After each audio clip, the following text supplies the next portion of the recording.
Welcome to the Darkstream. Vox Day. voxday.blogspot.com. No, voxday.net and unauthorized.tv.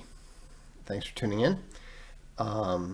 Looks like I have a box here. Hang on, I gotta move it out of the way. Let's see what's going on. Oh, this is just a keyboard, but no point in leaving it there. Audio is good. Video is good. I've already got 12 people on the unauthorized chat. DLive is showing up. So thanks for tuning in. Tonight we are going to talk about two concepts that happen to be neologisms that I coined in the past. And it's been interesting to see that they've become increasingly popular on the internet. You're starting to see the terms pop up, all over the place, whether it's on YouTube or other places, and it's always both satisfying and bewildering when you see what neologisms get picked up and which ones don't. I mentioned this on the blog, but I'll mention it briefly here for the benefit of those who prefer video to reading. I don't coin terms generally, in order to, impress people or create something. I did occasionally, I suppose I was a little bit occasionally guilty of trying to be clever back when I was writing my video game reviews for the St. Paul Pioneer Press. In my defense, I was in my early and mid 20s. I didn't know any better, but I remember I stopped doing that because on a review for Wing Commander 3, I said something that wasn't true. I was trying to make the point that the nature of the gameplay in Wing Commander 3 was fundamentally different because of the way that it was incorporating the heavy level of cutscenes into the game. And I think I said something utterly retarded, like, what I call an eye move or something. It was a horrible neologism. It wasn't true. I didn't call it that. I didn't even think about it. It was a lazy way of trying to explain that the gameplay was different. And one thing that I think is very healthy to do if you are meta aware of your own behavior is that if you do something that embarrasses you, if you do something that kind of makes you cringe when you think about it, is that you should modify your behavior so you don't do it again. And that was the day that I decided I'm not going to say that I call something anything if I don't. It's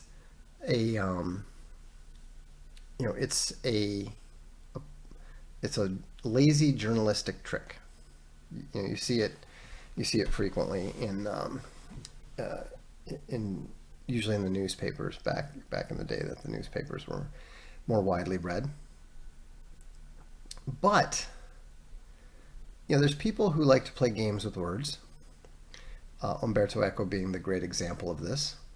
There's a fantastic scene in Foucault's Pendulum when this editor and his two friends are just kicking around, playing word games with Latin. And so they're making up names, they're making up words to describe concepts that are just totally nonsensical. The two that I remember in particular were mechanical avunculogratulation, which was the science of building machines to greet uncles, and tetraphylectomy, which was the art of splitting a hair 4 ways. Now, these are not useful terms. It's just people playing with language, and there's nothing wrong with that. It's very entertaining, and it does make the point in Echo's book that these particular characters are highly intelligent, which is actually very important for the nature of the plot. I don't know if you're aware of Foucault's Pendulum. It's a difficult read. It's not a light read. If you thought The Name of the Rose was a difficult read, you haven't seen anything yet. But after all of this nonsense, all of these word games and so forth, they've come up with this massive conspiracy theory. They've thrown everything into it. Every single concept that they can come up with, every single conspiracy, every single historical tidbit. And then the leader disappears. He suddenly disappears, and then one of the guys gets a phone call and he says, the plot, it's real. And then disappears again, hangs up, disappears. And his friends are left to wonder what on earth is going on when you consider the fact that how can the plot be real when they made it up? It's not possible. So anyhow, that's when it starts to get good. I mean, it was entertaining just because Echo's an engaging writer, but the plot doesn't really get going for the first 100 pages or so. That's why it can be a little bit, I used to recommend it to people and they would come back to me and say, what on earth are you recommending me that book for? Anyhow, the reason that I create these neologisms is because I need a way to describe things in an efficient manner. Think about it. How would you describe the Gamma? Well, he's a smart boy. Oops, suddenly we're right back to, neologisms and stuff again. But, he's smart, but he's delusional. He's narcissistic and insecure, but feels superior. Usually not athletic.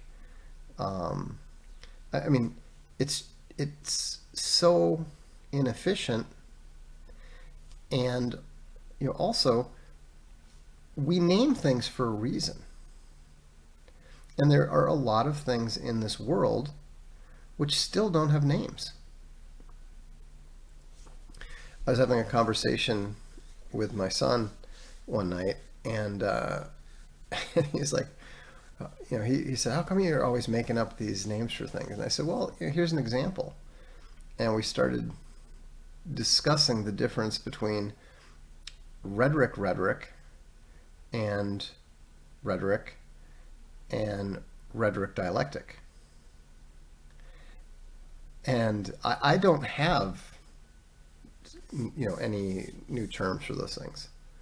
I tend to switch between capital R rhetoric and small r rhetoric. That is sufficient for the purposes.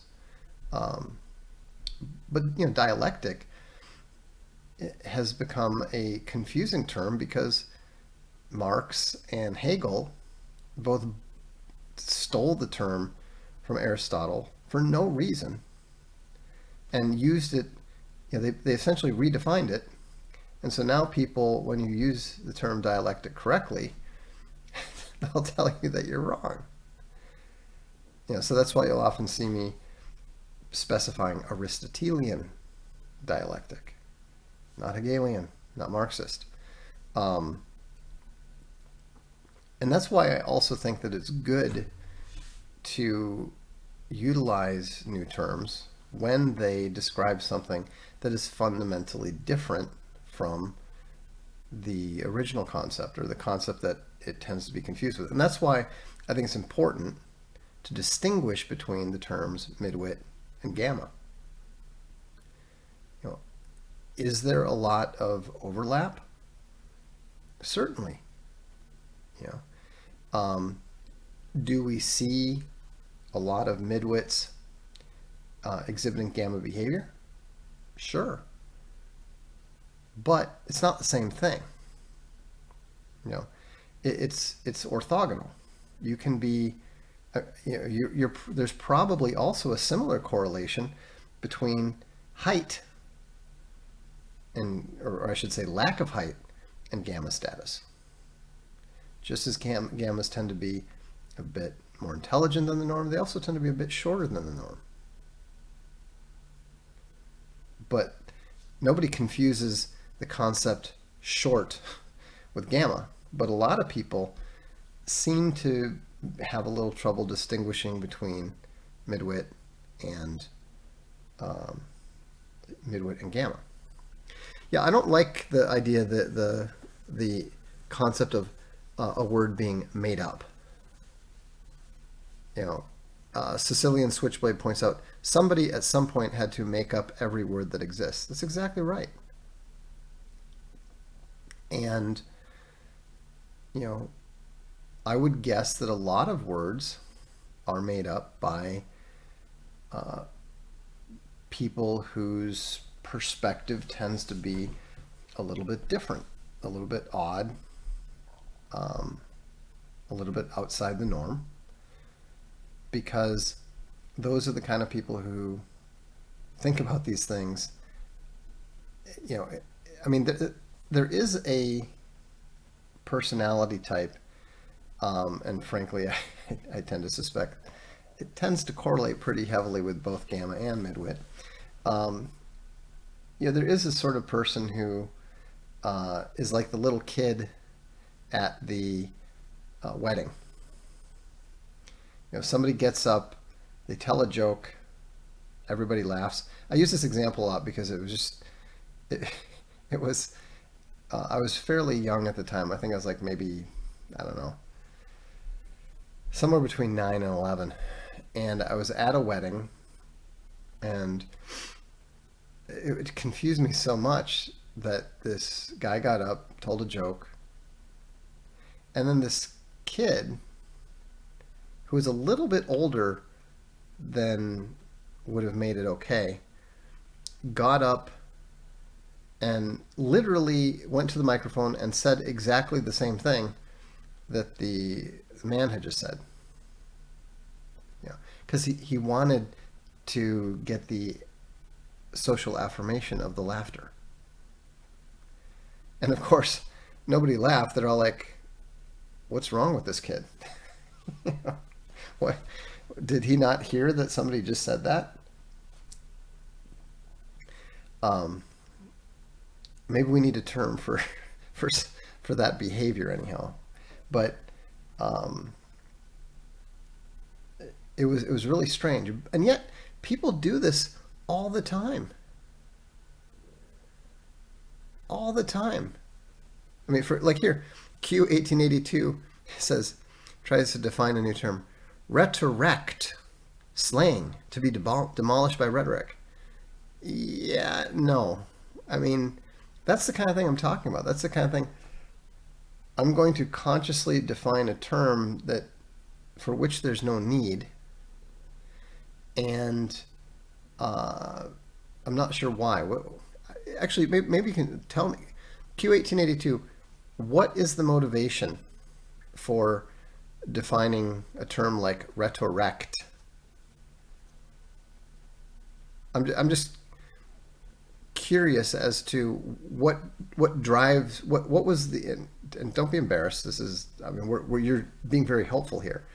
What is the motivation for doing that? I thought it was fun. I mean, fine, but I don't think I thought it was fun. I mean, did you also think it was clever? a way to say someone won in rhetoric. Well, yeah, but I mean, they won. that's that's we don't have special words for. Well, this is the word if you win in football, but this is the word if you win in fight. I mean, it's fine. I'm not. This is not criticism. I'm just pointing out that there is, for example, after William S. Lind, and I just saw, by the way, I just saw an example of this today. After William S. Lind introduced the very useful concept of fourth generation warfare, which was kind of a spin on a concept that that Martin Van Creveld had developed called non-Trinitarian, or I would actually revise that to post-Trinitarian warfare. But they immediately began talking about fifth generation warfare, sixth generation warfare. I've even seen people talking about seventh generation warfare, which is pretty remarkable. Apparently we've ripped through the generations in less than a decade, whereas it took 200 years to get to fourth generation, right? Now there, I think that it's a bit of a scholarly, intellectual ambition thing. People saw how Lind and Creveld were considered to be major thinkers. I mean, here they are, thinking originally and coming up with useful and important concepts that people have been writing about for 2,000, 3,000, 4,000 years. Q1882 graciously sends a nice super chat, says reconciling retardery. I don't think that was retardery, honestly. Well, I'm okay. Yeah, maybe the term itself was, but the desire to do so I don't think is retardery. Matty I says, well, you see, Box, things are developing very quickly. We may be on 8th generation warfare by next Tuesday, apparently.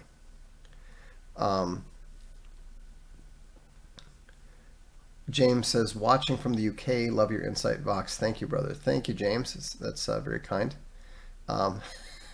Fair enough. Q1882, he did say he might have to, so, respect. It's kind of funny, though.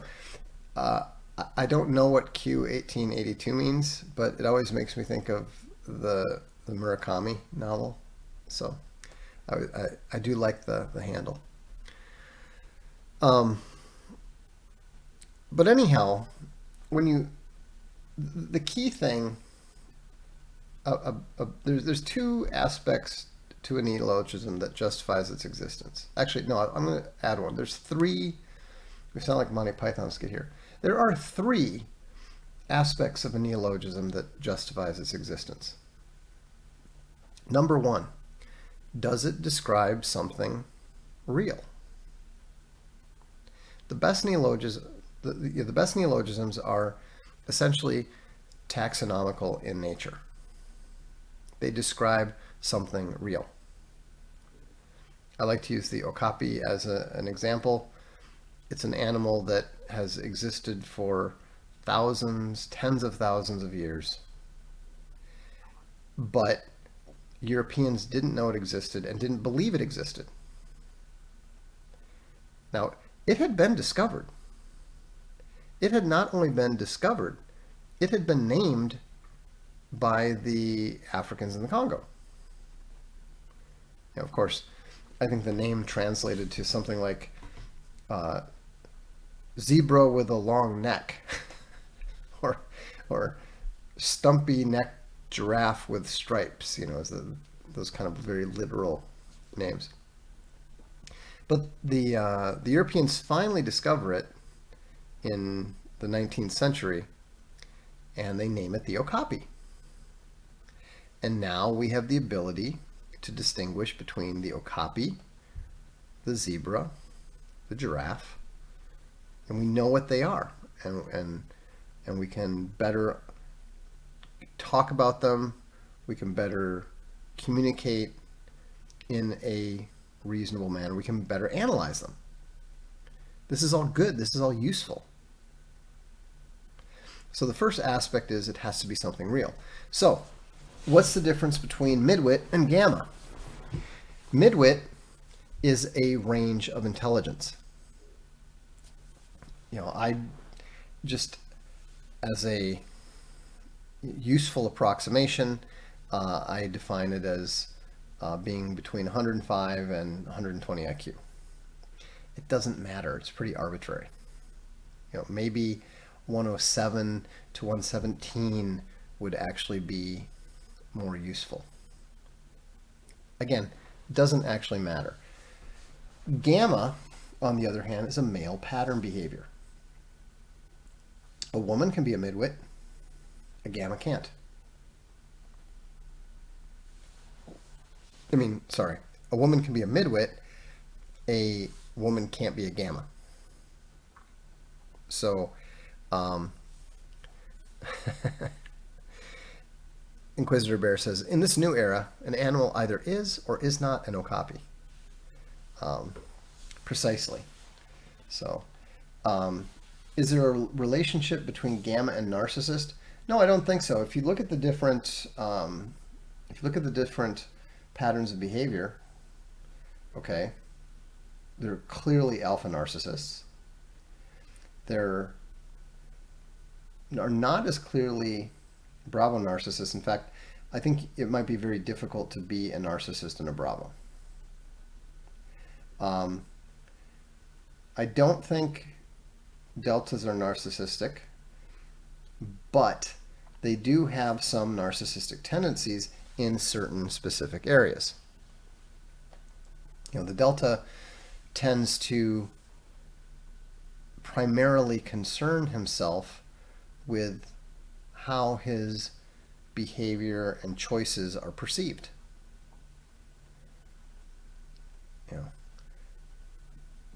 It's not important that I defend myself or my interests. The main thing is that if my wife left me, that everybody understands I put my kids first. The need for people to see that and understand that and know that about you is a little bit narcissistic.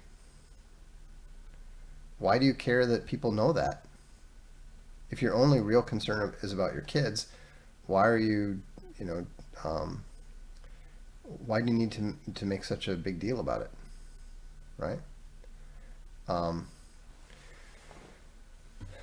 I have no idea what this comment means. Maddie says, you can see dread set in people's eyes as they show something on their phone and no one laughs.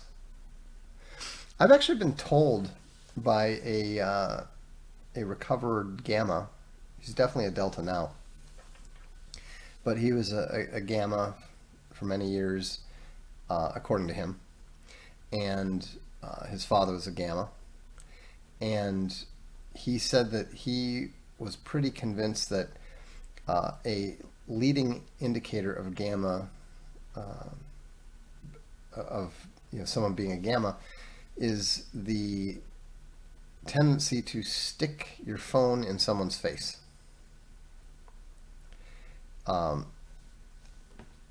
Maybe that's true. I don't know. I mostly have phones stuck in my face by women, to the extent that anybody sticks phones in my faces. So, stolen jokes for social credit. Okay. Is there a link? Okay, so no, the short answer is there's no link between gamma and narcissist, particularly. No special thing. So when you look at the first aspect is it's real. The second aspect is it useful? Does it actually, it's describing a real thing. Do people have any need to describe that real thing? In the case of the okapi, it's very clear. We have this animal. we need a name when we're going to ship 2 of them over to the London Zoo. It would be useful to tell them what it is. And we can't just say, there's a big kind of striped giraffe thing in the box. You know? So the name is useful. In the same way, it's very useful to be able to label, to identify both the midwit and the gamma. I think the sigma is considerably less useful, but people have latched onto it as a alternative status signifier that is more accessible than alpha. That's my theory. Because, you know, it puzzles me that people get so concerned about sigma and sigma grind set, and this person's a sigma and that person's a sigma, and I'm a sigma because of this. And if you want to know what being a sigma is like, the funniest thing about it, especially when people were trying to claim that I had, I invented this new title, and in order to be able to claim that my status was high. I mean, no. My status is, and for pretty much my entire adult life, has always been high. I defined it specifically to make it clear to people that I'm not a freaking alpha. Because that's just what everybody had labeled me, identified me, was looking to me to behave like, and I just knew it wouldn't. I knew it did not apply. Owen has explained this quite well. What should we do, Vox? I don't know. Do what you want. But what do you think we should do? I haven't thought about you at all. I mean, it's kind of comical. Joe Katzman said, I've explained sigma to a couple of real ones, and suddenly their lives made way more sense to them. Well, see, that's when you know it is real. That's when you know it's useful. And Coffee Ground Spare says, sigmas don't seek to draw a crowd to explain how much of a sigma they are. No, I mean, think about it. What do you hear me talking about more? Gammas, bravos, deltas, sigmas? I don't talk about it that much.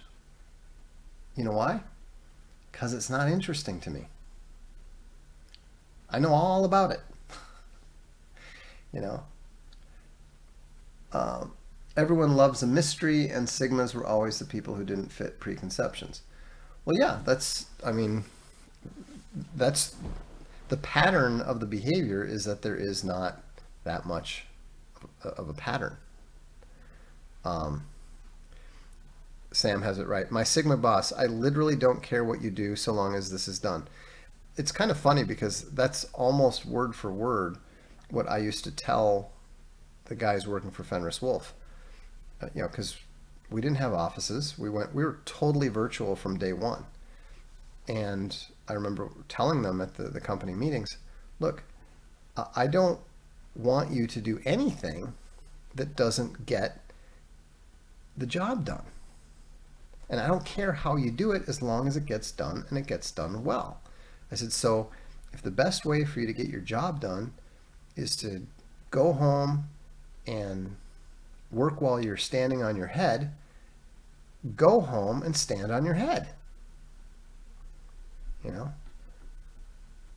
It's a little difficult even now, my lack of interest in how people go about their jobs, because they keep trying to tell me how they did it, how they're going to do it, how they think they should do it.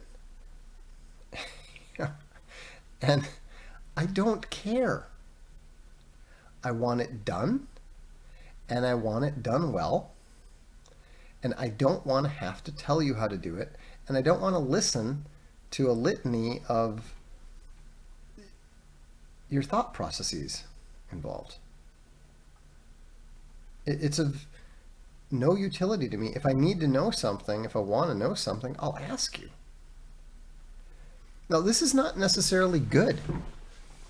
It's not necessarily bad either, but, people need their ego stroked. One of the guys, one of our top guys that I work with regularly, he said, "Can we schedule a monthly brag session?" I said, "I can handle listening to it once a month." Um, and that is showing the problem, one of the problems with a Sigma boss. He's not interested enough in the team. Alphas are better.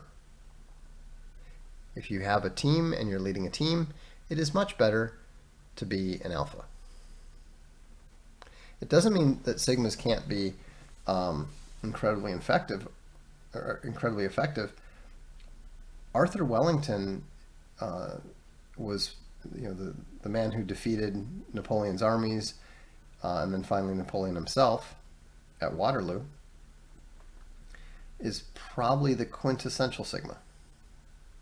I was laughing when I was reading his biography because it's so obvious, just in so many ways.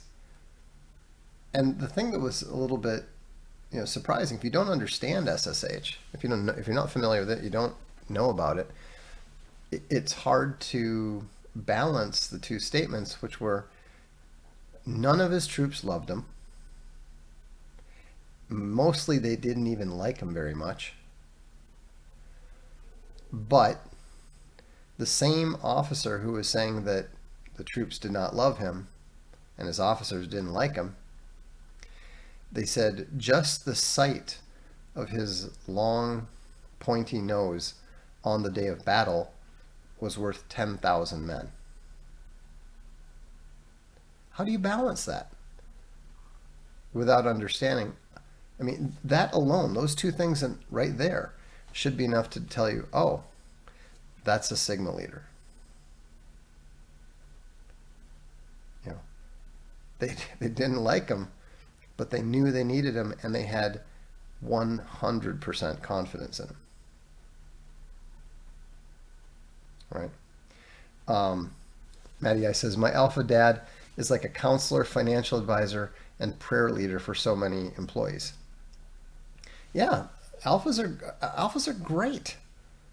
That's why people like them so much. That's why women are so drawn to them. Sam says, it seems like teams led by a Sigma seem to be kind of a motley crew of guys with useful skills who don't necessarily get along. That pretty much describes the entire operation.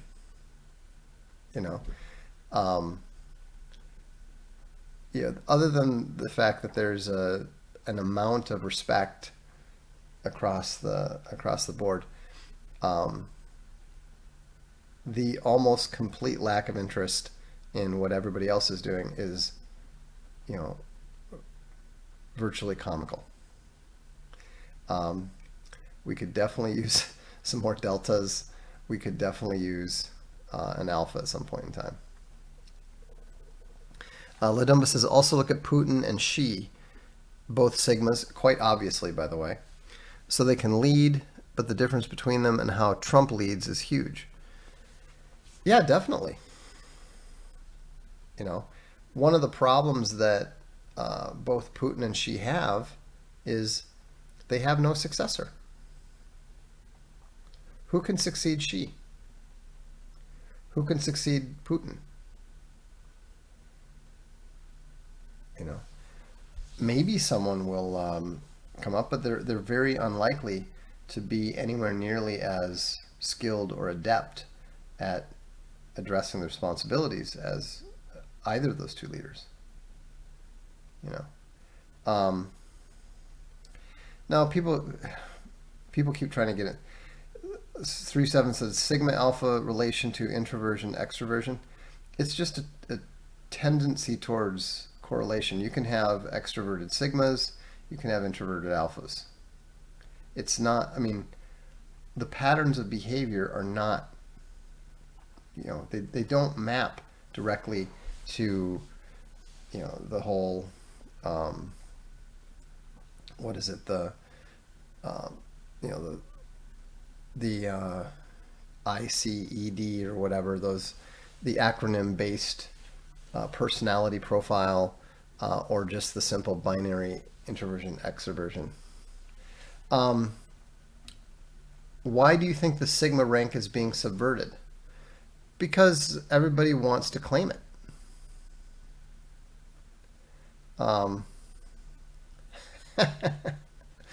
There's a super chat from Sam. Thank you, Sam. He says, Vox, heard you carried a chainsaw from the store to the car with no bloodshed. Delta achieved. Well, I am a trucker. And trucking is about the most Delta occupation you can have. So, I'm working on my Delta thing. I had a beer the other day. With the guys. Just had a beer. Didn't have a glass of wine. Could have had a glass of wine. Didn't have a glass of wine. Had a beer. Like a proper Delta. One of these days, I might even try turning the chainsaw on. Probably not, though. So back to why do you think the sigma rank is being subverted? I think mostly it's because gammas, who used to try to redefine themselves as, stealth alphas or secret alphas or something like that. I think that they have figured out they can't get away with that, not having dated the homecoming queen or any of the cheerleaders or even really talked to any of them. So they realized that there's no way that they could get away with that. But Sigma's, Sigma's, he's like me. People don't get him. They don't get me. And he doesn't necessarily go to all the parties, and I don't go to any of the parties. Like, no. People confuse sigmas with alphas for a reason. They don't confuse them with. Here's the thing. One way that you know that somebody might be a sigma is that it's almost comical to try to describe them as a delta.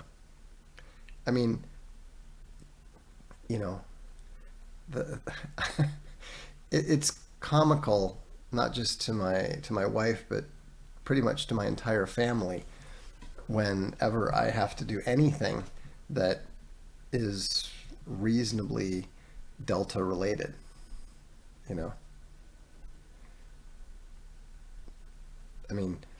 They will literally play the song Working Class Hero at me. So, what do you do? Trailwalker Bear says, working at a wilderness therapy place, the SSH was very apparent every time I was put with the boys. Okay, I take it Trailwalker Bear might be a girl. But yeah, women understand it. It's kind of funny because women tend to recognize these ranks faster and accept them more completely, more than men do. Mostly because, it doesn't, they don't get their panties in a bunch over, am I delta? Am I gamma? Here, let me write you a wall of text about me and then you can tell me what I am.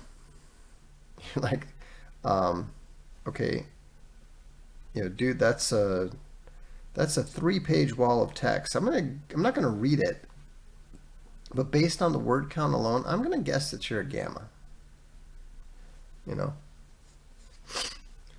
Alphas never ask you. what they are. They're like, hey, obviously I'm an alpha.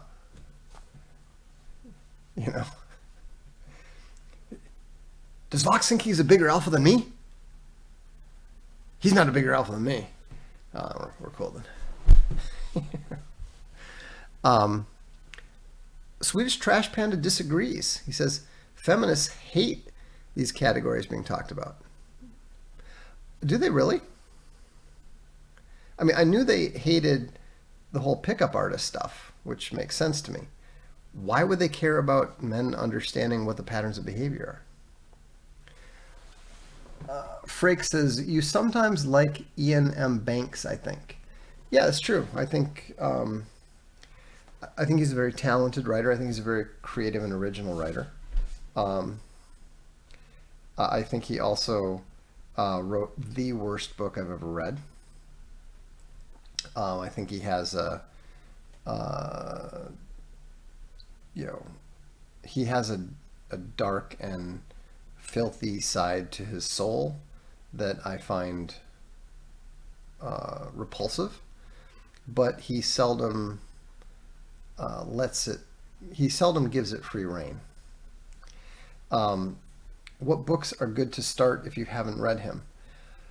I think his best science fiction book, and the book that I would begin with just to be able to appreciate him on the fiction side, or on the science fiction side, would be The Player of Games. I really like that book.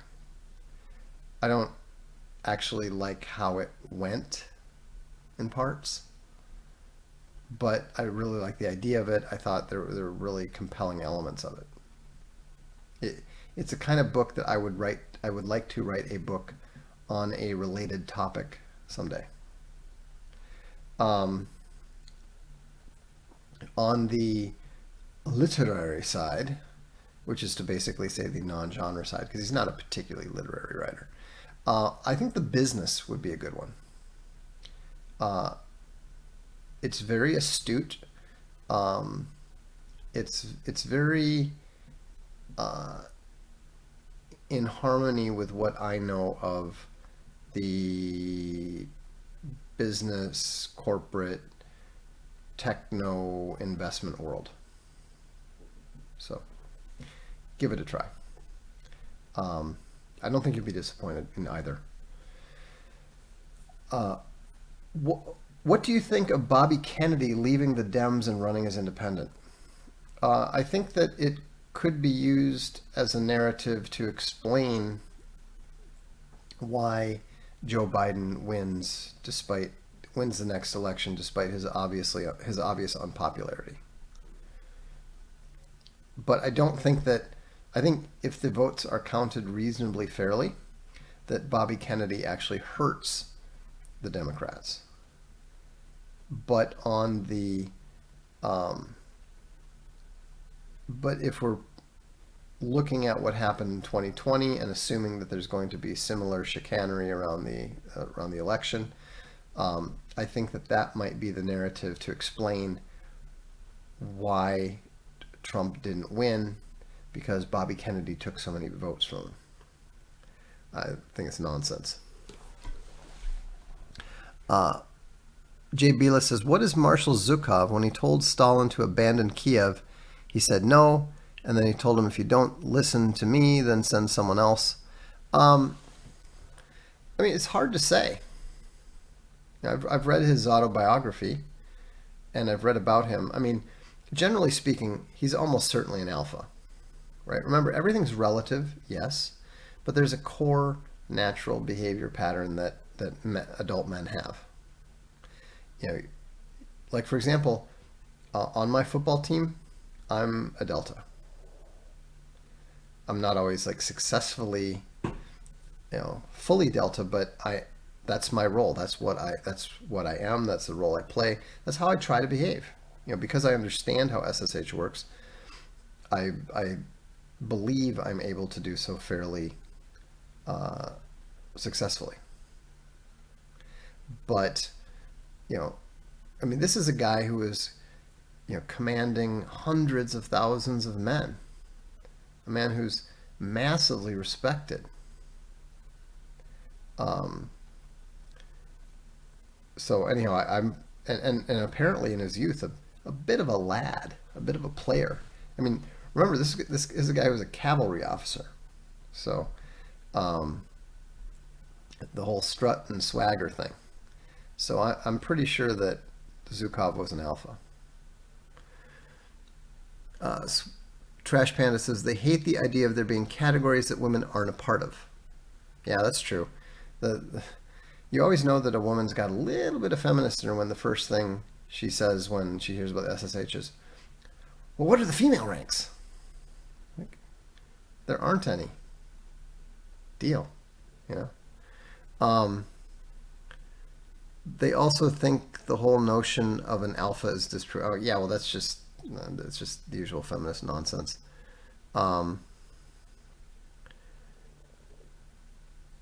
Yeah, I mean, honestly, I literally don't talk to feminists. I mean, I'm sure there's a few women that I know that consider themselves to be feminists, but in a second wave sense or that kind of thing, and just total nonsense. You know. I mean, I just honestly I don't know.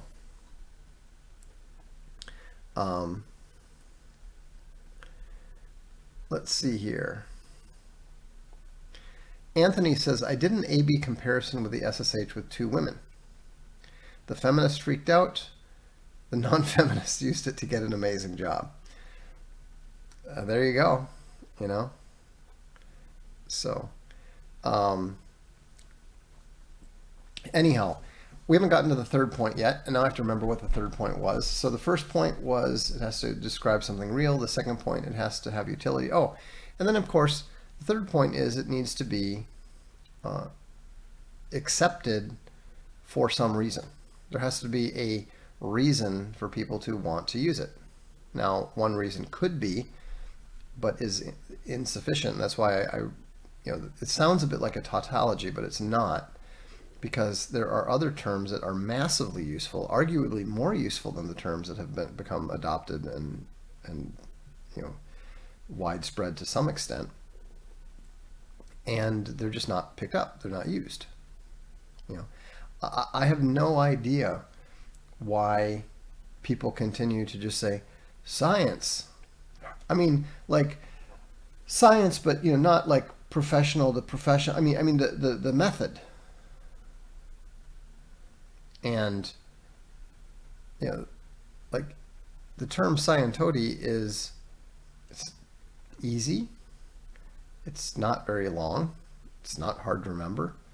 Maybe it's a little awkward, but, we're talking about science. We're talking about a heavily technical matter. Scientage is even easier. That one actually rolls off the tongue, right? But for some reason, people like the confusion of the three terms. You've got the actual scientific method, you've got the knowledge base, and you've got the profession. Now, again, this is where you might be, I might be too dialectic. Maybe it's possible that, there has to be a rhetorical element to a successful neologism.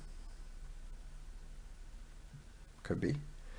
Cliff Cosmic says the problem is Scientology sounds like a frog in a lab coat.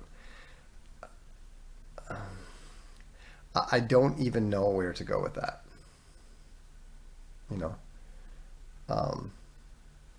Maybe.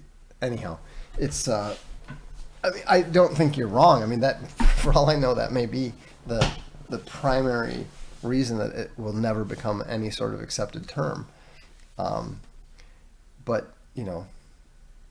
stupid things happen for retarded reasons all the time.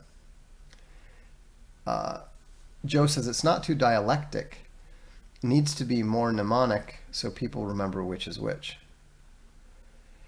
Yeah, I agree. I mean, that's why I thought scientage for the knowledge base, the fact that knowledge, scientage, I thought that would be sufficient, but it was clearly wrong. Um, Sam says, a great neologism is like the best engineering feats in that it elicits everyone using the word or design, and why didn't we think of that? Yeah, I mean, it's pretty clear to me. I don't usually intentionally come up with a neologism. It's usually I'm writing something and I'm reaching to describe something, and it's just easier to make something up. But a lot of people have expressed both understanding and appreciation for, and have begun to use the term green flag. I think that's useful. I said specifically, we need to have a term that distinguishes a false flag from something that is not a false flag. People kept saying, this is a false flag, that's a false flag. Pearl Harbor's not a false flag.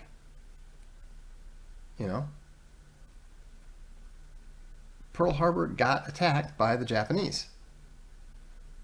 But, there seems to be more to the story than just saying, hey, it was an attack on U.S. territory, a U.S. naval base, by the Japanese Navy. So that's why, and the thing that I thought it was interesting how everybody immediately understood it. Everybody immediately got it. Which again shows that you can, those three elements, it describes a real thing. It's a useful term because it distinguishes from a similar related term, and people have accepted it. It's already being used by people that don't pay any attention to me. So that's good. Is potentially one of the greatest neologicians of all time was actually Shakespeare. I was astonished how many words he appears to have introduced into the language. It's just staggering. Especially because I don't know how many of them were really all that necessary. And of course, it's possible that he was, they weren't his creations. They just happened to appear first in print in one of his plays. But either way, it's still impressive. And also, like you need that to be impressed by Shakespeare, right? Horatius underlines the utility of the term green flag. He says, I always had a hard time explaining that difference to people since 9/11. Well, right, and that's, if you look at all the terms that I use, all the neologisms that I create, they're almost all intended to distinguish between something that is not previously lumped together. So you have science, versus having the three aspects of science versus having names for the three aspects of science, right? I mean, it'd be like constantly referring to God rather than to God the Father, Jesus Christ the Son, and the Holy Ghost. It's always useful to be able to have some sort of fractal identification. I shouldn't say it's always useful. It is frequently useful to have some level of fractal identification because it allows for deeper understanding. And so, and that's why I think it's so important to distinguish the midwit from the gamma. They're not just insults. They're not necessarily insulting at all. If you are a midwit or you are a gamma, it is not an insult to be identified as one. That's literally what you are. And I think it's too bad that things like these are often perceived as insults, because we need to have the terms to be able to discuss what's real. You know, how do you describe the problematic behaviors that make up the behavioral pattern if you can't even talk about the behavioral pattern or identify it or articulate it? So anyhow, oh, doggone it. I meant to have this up put this up while we were talking. This was a common meme that I modified a little bit in order to help make the concept clear to people. You know, this is a modification of that regular IQ related meme, and it just is intended to show that, you know, midwits are a little bit smarter than the norm. Yeah. Cliff says, but gamma is such a fun way to insult people. Hey, I'm probably more guilty of it than most, right? Reminds me of the personality tests that attempt to call neuroticism something else because neurotic people became neurotic when called it. Yeah. Sam says, whoever coined the term wind-up toy coined a great one. Great neologism. Yeah, wind-up toy is very useful. People understand immediately what people are talking about. It's a much more useful term than the similar term patsy. You know, it has more actual meaning to it, has a deeper meaning to it, and it also successfully conveys the idea a lot better. I try to explain to my cousin that I'm not insulting him when I call him a moron. Look, I'm not insulting you. Your IQ is literally 64. Or whatever it is. Cactus Eater Bear. People say midwit when they mean dimwit. I think midwit is more fun to say.